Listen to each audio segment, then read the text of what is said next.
Sir Gudlavalleru secret కెమెరాల ఘటనకు సంబంధించి నిన్న ఐజీ ప్రెస్ మీట్ పెట్టారంట కదా! మరి ఆల్రెడీ మనం విన్నాం లోకేష్ గారు అక్కడ సీసీ కెమెరాలేం దొరకలేదు. సీక్రెట్ కెమెరాలు ఎటువంటివి కూడా లేవు. ఎటువంటి వీడియోలైతే బయట పడలేదని ఆయన చెప్పారు. మరి ఐజీ ఏం చెప్తున్నారు? అక్కడ కెమెరాలు ఉన్నాయా? లేవా? వీళ్ళకి సంబంధించిన వీడియోలు బయట పడ్డాయా? లేవా? మొత్తంగా దీనికి సంబంధించిన వివరాలేంటి సార్? ఇప్పటివరకు ఎటువంటి అప్డేట్స్ వచ్చాయి? ఇక్కడ ఏందంటే ముందుగానే తెలుగుదేశం వాళ్ళు లోకేష్ గాని, లేకపోతే తెలుగుదేశాన్ని సపోర్ట్ చేస్తున్న షర్మిల లాంటి వాళ్ళు అసలక్కడ కెమెరాలేమి లేవని ముందుగానే చెప్పేశారు. క్లీన్ చిట్ ఇచ్చారు. నిజానికి ఆ రిపోర్ట్ వచ్చే వరకు ఆగాల్సింది వాళ్ళు.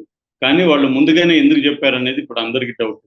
సో, అందువల్ల వీళ్ళు కరెక్ట్‌గానే చేశారా? లేకపోతే ముందుగా వాళ్ళు చెప్పారు కాబట్టి దానికి తగినట్టుగా ఇప్పుడు లోకేష్ ఒకసారి లేదని చెప్పి నాకిప్పుడు ఉందని నివేదిక వాళ్ళ ప్రభుత్వం నియమించిన కమిటీ ఇవ్వదు గదా! అదేమి బయట నుంచి నియమించిన ఒక జస్టిస్ కమిటీనో ఇంకోటో కూడా కాదు. పోలీసుల కమిటీ, ఐజీ కమిటీ. ఐజీ ఎవరి కింద పనిచేస్తా ఉంటాడు? చంద్రబాబు కింద పనిచేస్తాడు. సో, ఐజీ లోకేష్‌కి వ్యతిరేకంగా ఇస్తాడా అనే డౌట్ అయితే ఉంది. సరే ఏదేమైనా ఐజీ ఏం చెప్పాడో చూద్దాం. మామూలుగా అయితే ముగ్గురు ఐజీలతో కూడిన ఒక కమిటీని ఇక్కడేశారు. దీంట్లో ఏలూరు రేంజి ఐజీ అశోక్ కుమార్ నిన్న ప్రెస్ మీట్ పెట్టి ఆయన డీటెయిల్‌గా మాట్లాడాడు. ఆయన ఏం చెప్పాడంటే మేము మొత్తం పరిశీలించాము. బాత్రూముల్లో, షవర్‌లలో అన్ని చోట్ల పరిశీలించాము. మాతో పాటు computer emergency response team CERT అంటారు. సిఈఆర్‌టి ఇది ఢిల్లీ బేస్డ్ పనిచేస్తుంది. వీళ్ళు కూడా మాకు హెల్ప్ చేశారు. సో, మేము మొత్తంగా అందరు విద్యార్థుల్ని కూడా విచారించాం. ఫిజికల్‌గా అయితే ఎక్కడ కెమెరాలు లేవు. అట్లాగే విద్యార్థులు కూడా కెమెరా పెట్టిన వాళ్ళెవరు, చూసిన వాళ్ళెవరు లేరు. అందరూ కూడా ఎవరో చెప్పారని చెప్తున్నారు తప్ప చూసిన వాళ్ళెవరు మాకు కనిపించలేదు అనేది చెప్తున్నారు. అయితే మేము 14 ఫోన్లు, 6 ల్యాప్‌టాప్‌లు, ఒక ట్యూబు తీసుకున్నాము. దీన్ని ఎస్‌సీఆర్‌టీ వాళ్ళకి పంపించాము.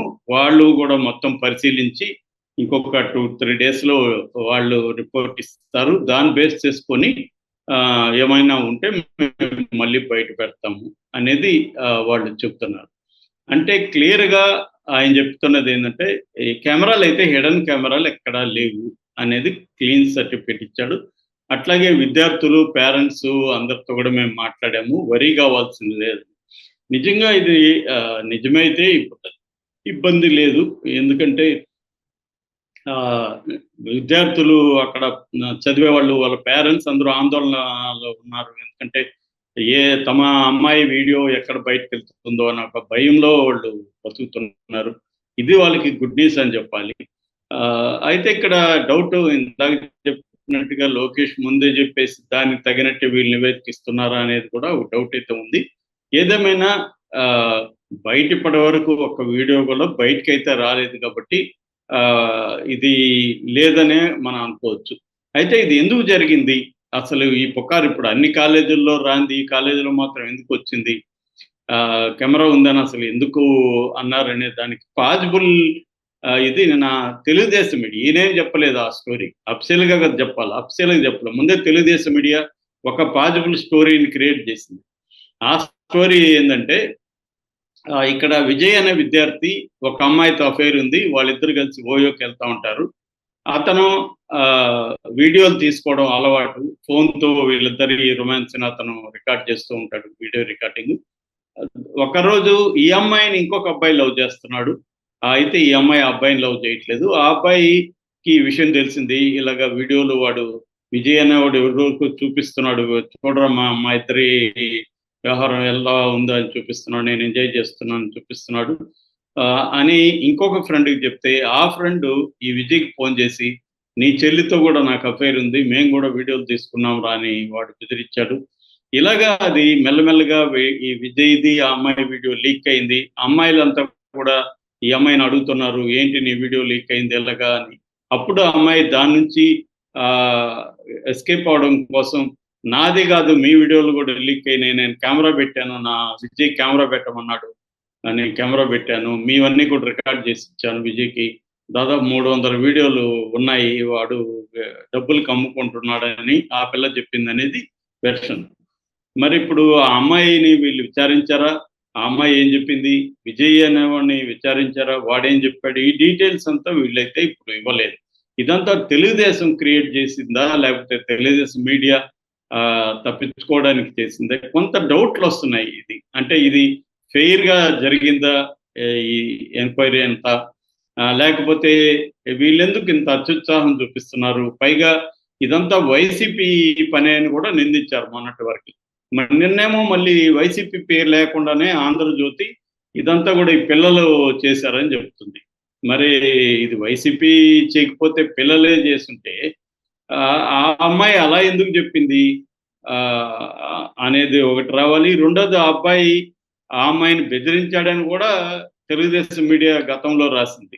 అంటే ఆ అమ్మాయి బ్లాక్మెయిల్ చేశాడు ఆ అబ్బాయి అనేది కూడా రాసింది. ఇంకొక వెర్షన్ ఏం చెప్తున్నారంటే ఈ అమ్మాయి తెలుగుదేశం నాయకుడు కూతురని కూడా చెప్తున్నారు. అందుకని దీన్ని అక్సెప్ట్ చేయడానికి ఒక ఐజీ లెవెల్లో కమిటీ వేసి డ్రామా ఆడుతున్నారు. నిజంగా కమిటీ వేయాలంటే సిట్టింగ్ జడ్జితో వేయాలి. అప్పుడే కొంతవరకు ఇండిపెండెంట్ విచారణ జరిగి నిజాలు బయటకు వస్తాయి. కానీ వీళ్ళే ఒక పోలీసుల కమిటీ వేసి శిశు సంక్షేమ శాఖ ప్లస్ పోలీసులు వీళ్ళు ఈ రెండు కూడా ప్రభుత్వ ఆధ్వర్యంలో పనిచేసేవి. వాళ్ళు అనుకున్నట్టు వాళ్ళు అడిగినట్టే వీళ్ళు ఇస్తారు కదా నివేదిక. సో ఇది డౌట్ అయితే ఉంది. నాకు తెలిసి ఇది ఇంకా దేనికి ఇంతకంటే ముందుకు వెళ్ళే పరిస్థితి లేదు. ఒకవేళ ఆ వీడియోలు ఏమన్నా బయటకు వెళ్తే మాత్రమే అప్పుడు మళ్ళీ ఇది ఫ్లేరప్ అయ్యే అవకాశం ఉంది. ఏదేమైనా దీంట్లో ఒక ఊరట ఏంటంటే ఇందాక చెప్పినట్టుగా పేరెంట్స్కి ఒక భద్రత కలుగుతుంది. అట్లాగే కాలేజ్ యాజమాన్యానికి కూడా, శేషాద్రి ఇంజనీరింగ్ కాలేజ్ యాజమాన్యానికి కూడా ఈ కమిటీ కొన్ని సూచనలు భద్రతకు సంబంధించి ఎలాంటి జాగ్రత్తలు తీసుకోవాలి ఇవన్నీ చెప్పామని చెప్తున్నారు.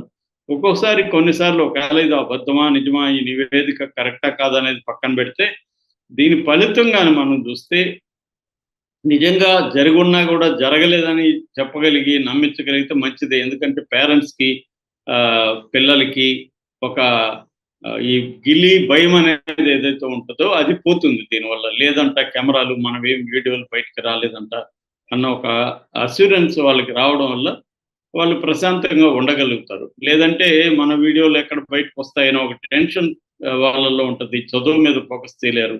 సో ఇది ప్రాబ్లం. ఇక్కడ ఏంటంటే మన ఇవాళ ఉన్న కాంటెంపరీగా ఉన్న అబ్బాయిలు అమ్మాయిలు ఇంజనీరింగ్ కాలేజ్ కానీ లేకపోతే మామూలుగా ఇప్పుడు హై స్కూల్ స్టాండర్డ్లోనే అఫైర్లనే మొదలవుతున్నాయి. సెల్ ఫోన్లు అందరికి వెళ్ళిపోయినాయి. సెల్ ఫోన్లలో వీడియోలు తీసుకోవడం అనేది కామన్. వాళ్ళు ప్రతి ఒక్కరికి వీడియోలు తీసుకోవాలని కోరుకుంటుంది. రెండవది, నేను ఇంతకు ముందు కూడా 2 సార్లు చెప్పాను, ఇవాళ పోర్న్ సైట్లు కూడా ఎలాంటి మోడల్లో ఉన్నాయంటే యూట్యూబ్ మోడల్లో ఉన్నాయి. నువ్వు పోర్న్ వీడియో దాంట్లో పెడితే దాని వ్యూవర్స్ పెరిగితే నీకు డబ్బులు కూడా వస్తుంది. అంటే మనం యూట్యూబ్లో ఒక ఛానల్ ఎలా పెట్టుకుంటామో పోర్న్లో కూడా మనం అంటూ ఒక ఇండిపెండెంట్గా మనం ఒక ఛానల్ పెట్టుకోవచ్చు. ఆ ఛానల్లో మనం మన వీడియోలను అప్లోడ్ చేయొచ్చు. అది వ్యూవర్షిప్ని బట్టి దాంట్లో కూడా డబ్బులు వస్తాయి అన్నమాట. సో మామూలుగా యూట్యూబ్ కంటే దాంట్లో ఎక్కువ డబ్బులు వస్తాయి. ఎందుకంటే ఆ యాడ్లు ఎక్కువ ఉంటాయి, అది ఎక్కువ మంది కూడా చూస్తారు. యూట్యూబ్ వీడియోల కంటే వాటికి వ్యూవర్షిప్ బాగుంటుంది. సో అందువల్ల చాలా మంది ఇండియాలో ఏం చేస్తున్నారంటే ఇలాగ వాళ్ళే వీడియోలు తీసి పెట్టుకోవడం, లేకపోతే ఎవరిదన్నా వీడియోలు వీళ్ళకి దొరికితే దీన్ని పెట్టుకోవడం, ఇట్లాగా బాత్రూంలో కెమెరాలు పెట్టేసి దాన్ని అప్లోడ్ చేయడం.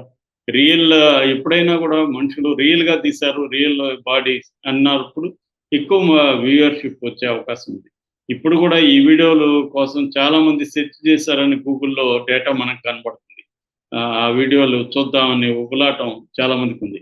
సో అందువల్ల ఇది బిగ్గర్ ప్రాబ్లం. నిజానికి ఇది ఆ కాలేజీకి సంబంధించిన ప్రాబ్లమే కాదు, ఇట్స్ వెరీ బిగ్గర్ ప్రాబ్లం. దీని నుంచి ప్రికాషన్స్ వచ్చి కాలేజీల్లో కొంత జాగ్రత్తగా ఉండడం ఒకటి. 2, అమ్మాయిలు కౌన్సిలింగ్ కూడా అవసరం. ఒకవేళ మీ న్యూడ్ వీడియో బయటకు వెళ్ళినా కూడా మీరేమీ టెన్షన్ పడాల్సిన అవసరం లేదని పేరెంట్స్ చెప్పాలి. కాలేజీ లెక్చరర్లు కూడా వీళ్ళు కూడా సైకాలజిస్టులను పెట్టి కౌన్సిలింగ్ ఇవ్వడం అనేది కూడా అవసరం అన్నమాట.